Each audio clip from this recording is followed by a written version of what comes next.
betrayal. Prime Minister Casimir has Tran and Zelos taken alive, just before assassinating Empress Florina. Using his position, he blames the murder on the Donari Temple's meddling.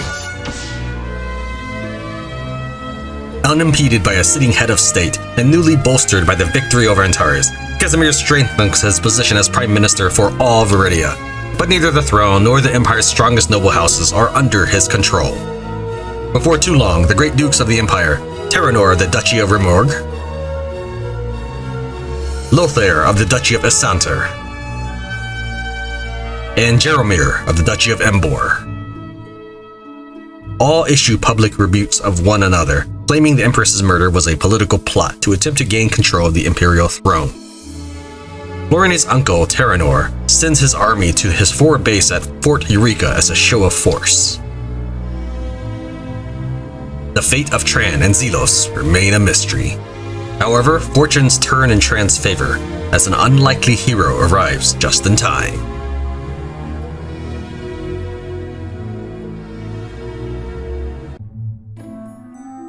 "7 years ago, Imperial Academy.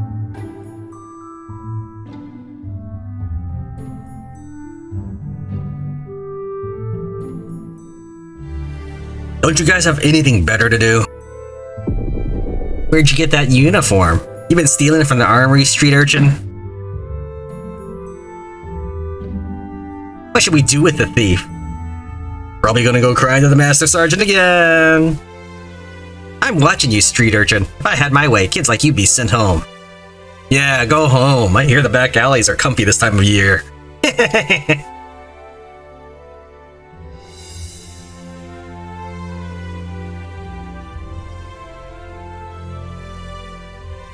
You okay, Tran? Hi, Zelos. I guess so. Don't sweat those guys. I've seen you in class. Not enough brains between the three of them combined to make one of you. Thanks. Zelos, these are supposed to be my comrades. They are. When it comes down to it, we're all gonna bleed for each other. They're testing you. You gotta fight back, Tran. Doesn't matter who, you always gotta show the world you're not to be messed with. You can take these guys, no problem. If I helped you, they'd never leave you alone. Just trust me on this one. Even if you get roughed up, it'll pay off in the end. Something might happen to those guys later. If anyone asks, you had nothing to do with it.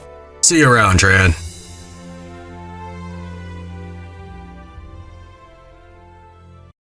Chapter 4: Paradigm Shift.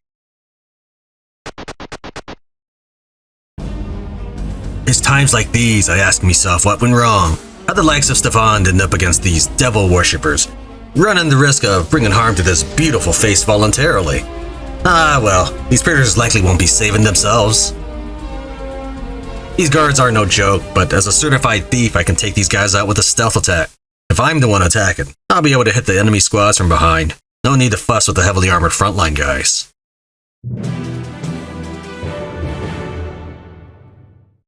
Bet you didn't see this one coming.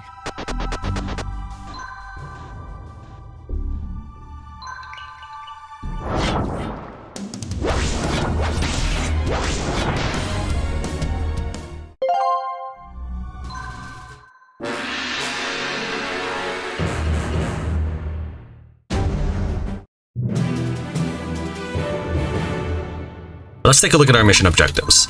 We need to get Tran out of the prison, and we lose if any friendly units are defeated. I love this part.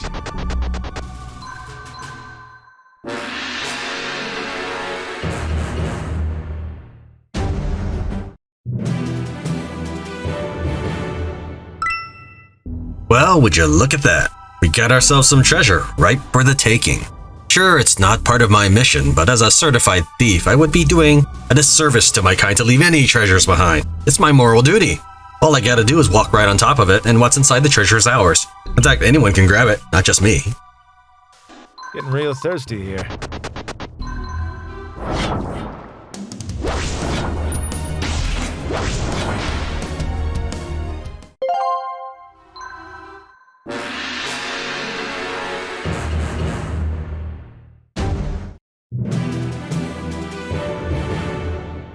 Oh, sorry.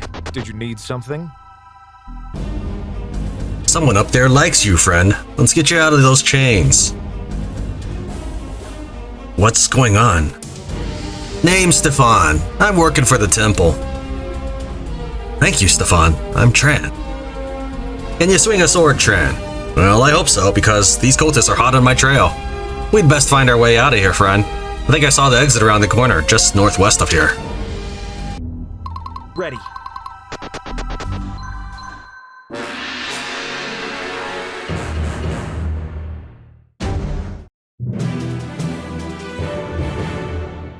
For my people, for my homeland. Bet you didn't see this one coming. I love this part. If you send the captain south to the treasure, you will not make the turn-based bonus objective.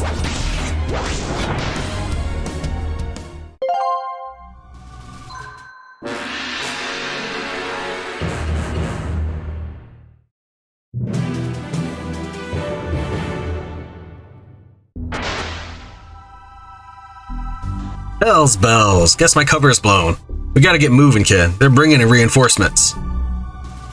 I must stay strong.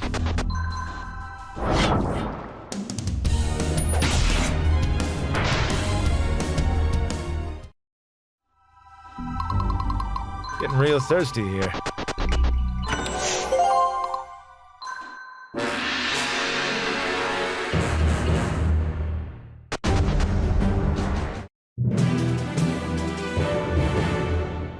The battle lies before me.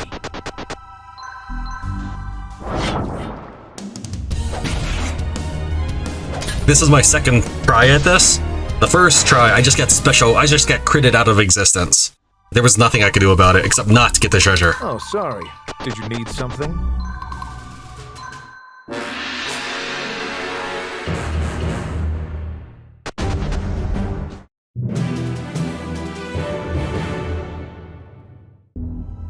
I'll find a spot to include that as footage. The time to act is now.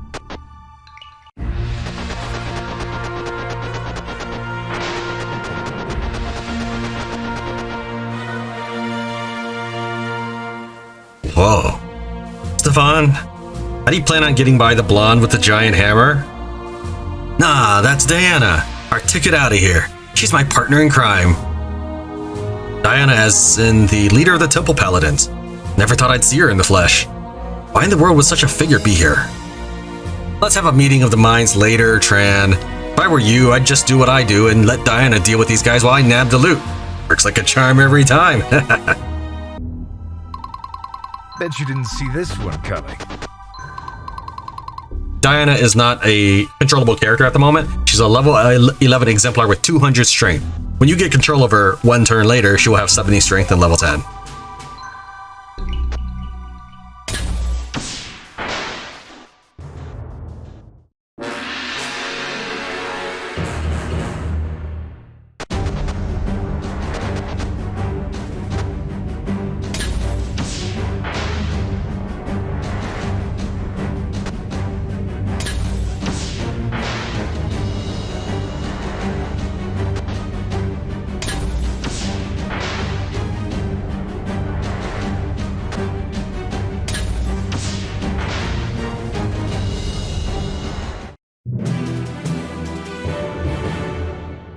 Ready.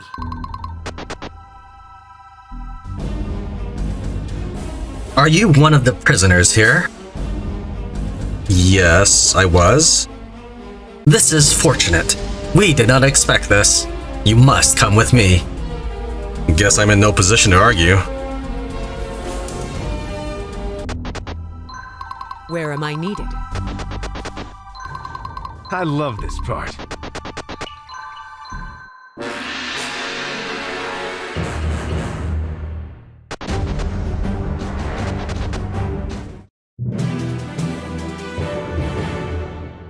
For my people, for my homeland. A paladin never surrenders. Getting real thirsty here. This is the first static bronze arena token, so we'll do the arena after this since this is a short mission.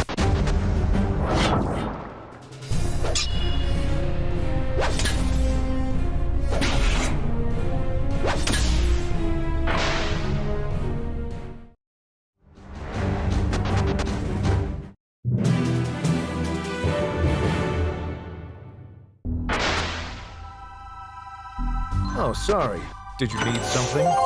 Infinity Light. Alright, so this is the last turn before you fail the target turn's objective. As you can see, you pretty much have to follow this exact path. Donar be with us. The only difference is that you can choose to have Diana kill an extra guy or not. And of course, we're going to kill an extra guy. We might do a forced surrender, but I don't think she'll be able to knock him out in one hit. Okay, never mind. I stand corrected. She could have knocked him out in one hit. I must stay strong.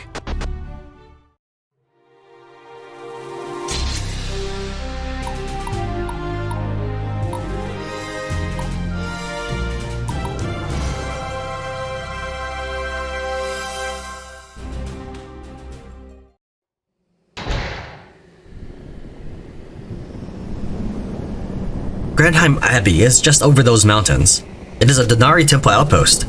We will be safe there. Please keep moving. If the cold does not take us, enemy patrols will. Am I the only prisoner you found alive? Sorry, friend. You're it. Zelos. He was with me before they took me. He fought to save my life. Our enemy is clever and elusive. It is possible that your friend was taken elsewhere. What enemy? Long story, friend. We'd best be heading, though. Asking for a bit of trust here. Of course.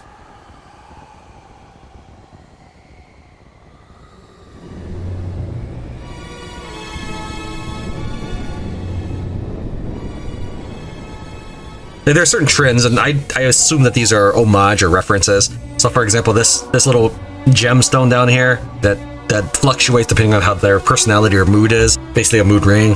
That is something I've also seen in Breath of Fire. I'm not sure if that's where the game's inspiration for that was from, or if he independently came up with that. But I recognize that as well. I don't know. Welcome to Granheim Abbey. The temple has maintained a presence here for generations. Right. Only these temple folk are crazy enough to want to live here, I suppose. Gotta admire their grit. Let us speak in the chapel. I don't wish for the pilgrims to hear anything.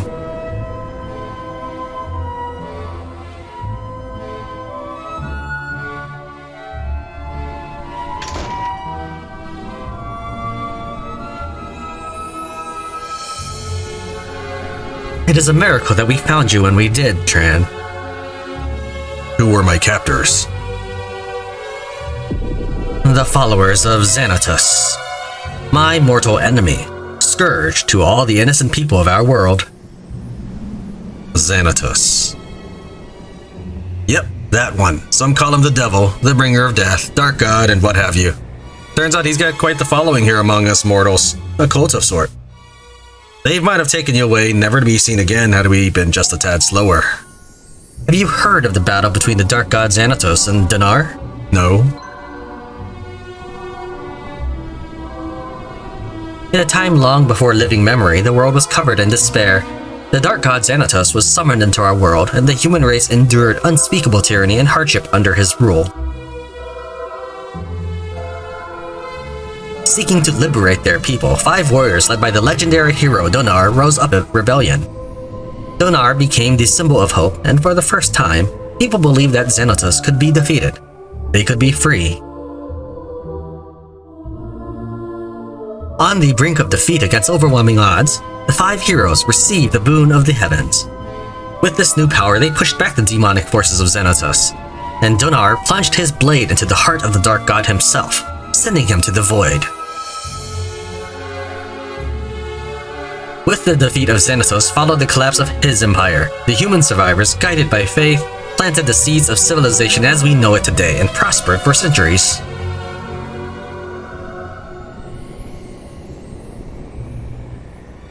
This ancient battle is about to return to our world. Everything has been set into motion as it is told in the prophecy. This is why the cultists have mobilized. They are searching for the Nephilim. Nephilim? You mean the giants in children's fairy tales? The 5 heroes who defeated Zanatos so long ago ascended to the heavens to watch over us as the gods. Their spirits have seen fit to return to our world to be reborn into 5 mortals, 5 Nephilim. We of the temple have no doubt.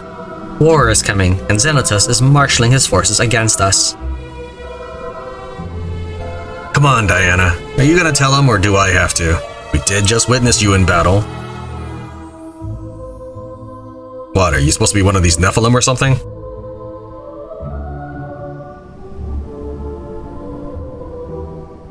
The prophecy is not so easily interpreted. The Temple Grandmaster Oxley believes I bear the characteristics of a Nephilim due to my lineage. But you were the only survivor we found here. They know something about you, Tran. That makes you a part of the prophecy. Come on. There's nothing special about me. I'm just on the wrong side of Casimir's scheming. If you expect me to just listen and believe you... You need not simply believe. Look.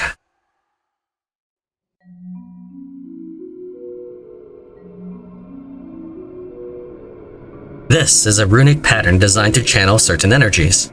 This more humane version is used by the temple. And mine? Every prisoner had this inscription, evidence of cult experimentation. To fail their test is to die. Yet, as you live and breathe, you stand before us.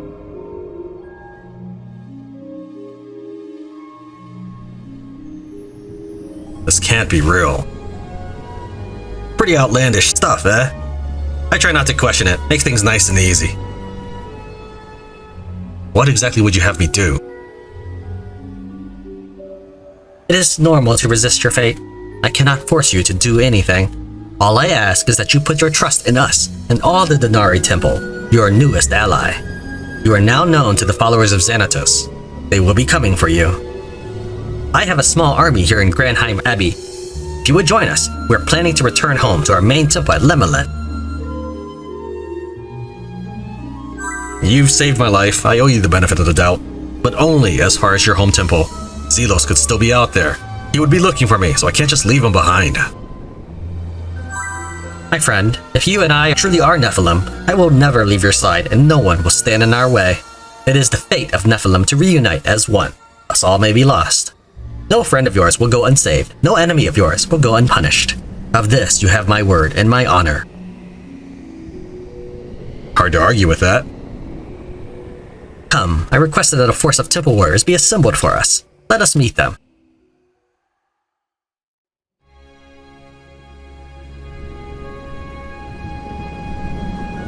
Sister Diana, I hope we meet your expectations, and we have more than enough supplies to make it safely home. Wow. Of course, Abigail. Thank you, sister. You are to serve our new friend Tran during our journey. Sister. So pleased to meet you, Tran. Yes, I am a priestess of the Sisterhood of Mercy. You look so familiar. Do you have a brother? Oh, yes, I certainly do. Yep, you're a mirror image of my friend Jules. Only a sibling of his could be so sunny. What? You know my brother? Wow, how fortuitous. If you are a friend of my brother, you are surely a friend of mine, dear Tran. If you will have me, of course.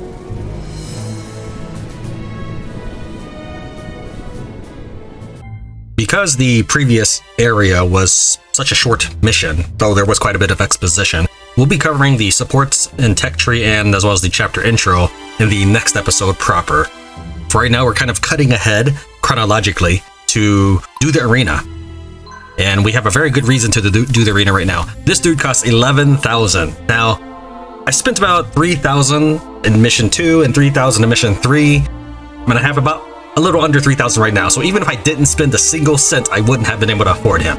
This guy didn't just appear though. I've loaded and reloaded and reloaded to get this guy to appear. I was just looking for a good mercenary, and here is one such good mercenary. I mean, I don't actually know if he's effective in battle, but he certainly looks impressive. This is a tier 3 warrior. So he looks similar to Zelos, except I believe Zelos is a Zweihander, whereas Slayer Alphonse is a champion. Champion, I think, hits a single unit twice, and a Zweihander hits an entire row. So what we're gonna do is we're gonna go ahead and jump into the arena, and we're gonna farm for that gold, and we'll be back later to pay this mercenary his weight in gold. So I've assembled my army.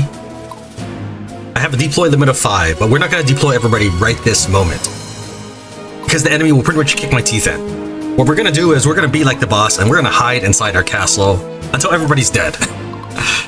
We're gonna use Diana, who's a very sturdy person. I've given her some quality healers, and she's just gonna sit here.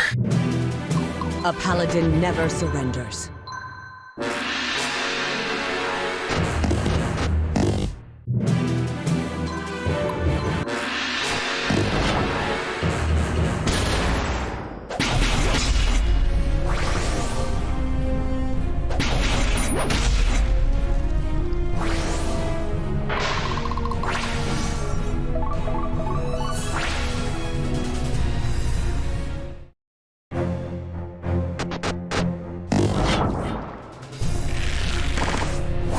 Generally, if you have 2 frontliners and 2 healers, at least in the beginning part of the game, you are safe. Donari witness.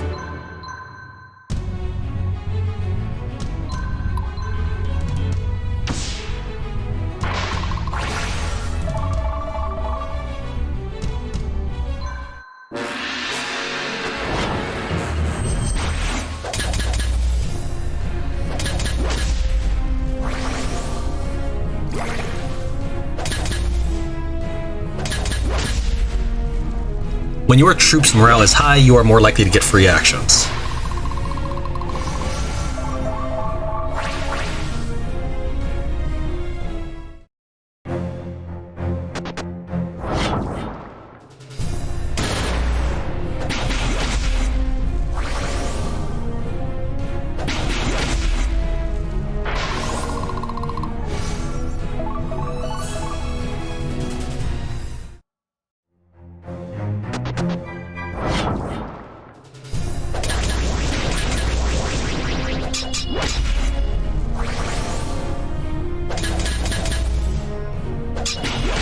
Yeah, they blocked me in, but that's okay. I am not planning on breaking any well, no. I was gonna say I wasn't planning on breaking any records for turns in this battle, but that's not actually entirely true. I'm not gonna beat this map quickly, how about that?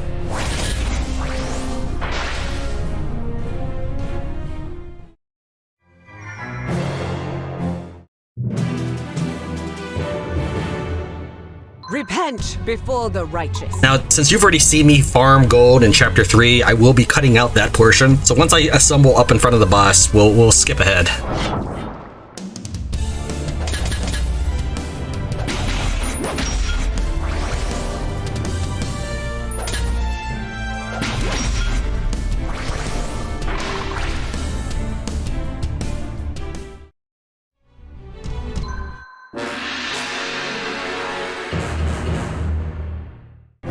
While she might be helpless against ranged units, she's actually getting more health out of it when they decide to attack.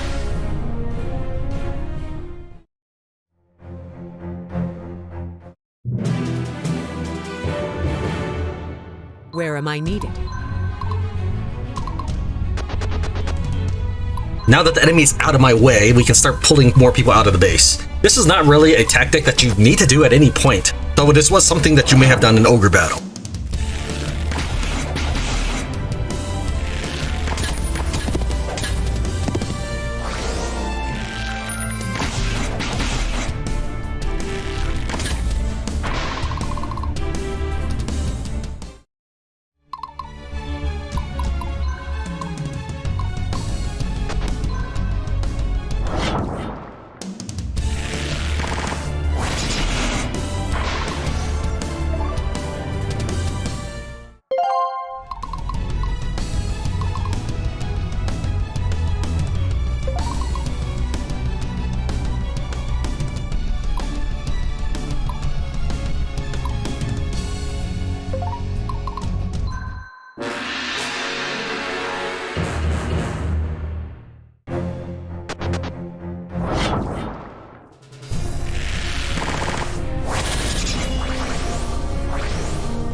A paladin never surrenders. So Percy's unit, that's the treasure hunter in front, with 3 theory archers in the back.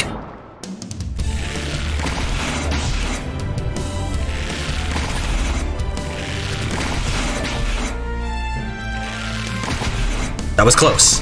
In the arena, if you are playing a mode with permadeath on, the arena has permadeath disabled. So even in this mode, I would be okay. Donar be with us.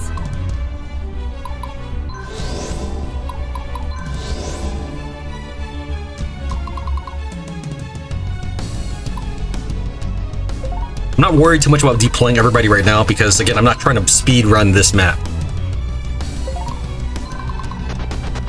So once I deployed a squad, well, I can recall it and take up an extra turn to reorganize it. I want to figure out what I need first.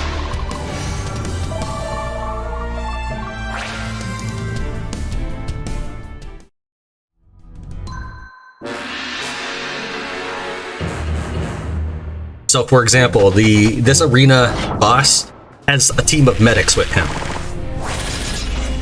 He's not as heavily armored as Antares, but he has medics, which is actually better. If he was heavily armored, he would his health would chip away gradually, and I would be done. With medics, I could do this forever.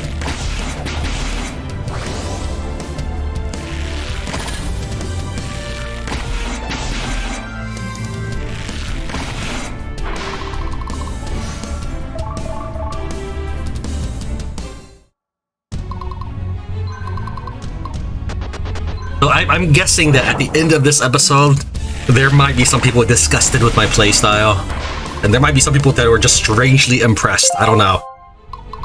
Repent before the righteous. My playstyle has always been one of overwhelming the enemy. That's why I sometimes call these playthroughs Tran wins, not Tran plays. Plays would indicate I'm trying to have fun. I mean, the game might be fun, yes, but in my case, my way of going about it is not in any way, I guess, considered normal. But I try to lean into that because there are countless Symphony of War playthroughs out there, and I need something that makes my playthrough different than everybody else's playthrough.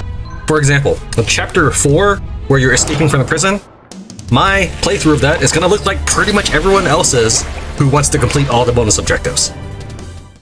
There's no difference. One playthrough can be very similar to another. So what can I do to set my gaming method different? That was what I thought of. It's not because I'm trying to be full of myself or anything. It's just that I know that I can't be funny. I wish I could. That's why I put so much energy into the voices, because I'm trying to make some sort of content, because I'm a very, very dull person.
It's not exactly an impressive team here, but this team is going to have its uses. I discovered by accident, because I think during one of my runs, I think I lost my fighters or something, and I realized I could still attack with my medics. So yeah, if I just send in these guys right here, sure, I'll take a bit of a beating, but this is fine. Look at this. With just 3 medics, I was able to survive. Now, as time goes on, I will get rid of those mages. My leadership will go up from repeated battles, so I'll get more medics. But I was already able to just survive the entire damage with just 3 medics. Well, Hospitallers. I still don't know how to say that. I'm probably gonna struggle with that for some time here. If someone does correct me in the comments, I will be glad to correct my pronunciation. Just keep in mind it might take me a little while to see your comment. Because I record these and then edit them, and then they get published days later, it will take time. There's a communication lag between the two of us. If my damage eventually gets to be too much, I'll split off my thievery archers into 3 different squads. So that way they'll shoot, and the enemy will heal pretty much all that damage from one shot. And then I'll shoot again, and they'll heal all that damage from one shot, and so forth. And if I ever just need to let them take a whole turn healing, I just rush at them with my medics. This is going to be my game plan. I just gotta survive long enough to add a 4th medic, a 5th medic, or some sort of front line, or whatever the case may be. I just gotta survive long enough to make it. And 10 hours later. Yes, see, I am crazy. So I wouldn't say that this was an unfair advantage. I definitely put in the work for it. Any archers who shot for 10 hours is going to amass this gold.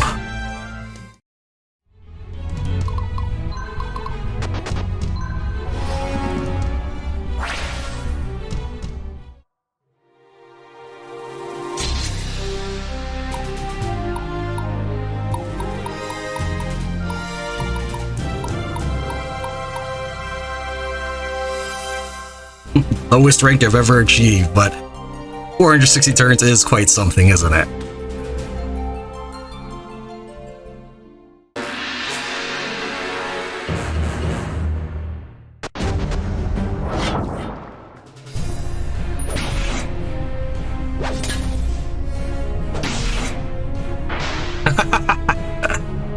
Let me load and try this again. Hero has fallen in battle.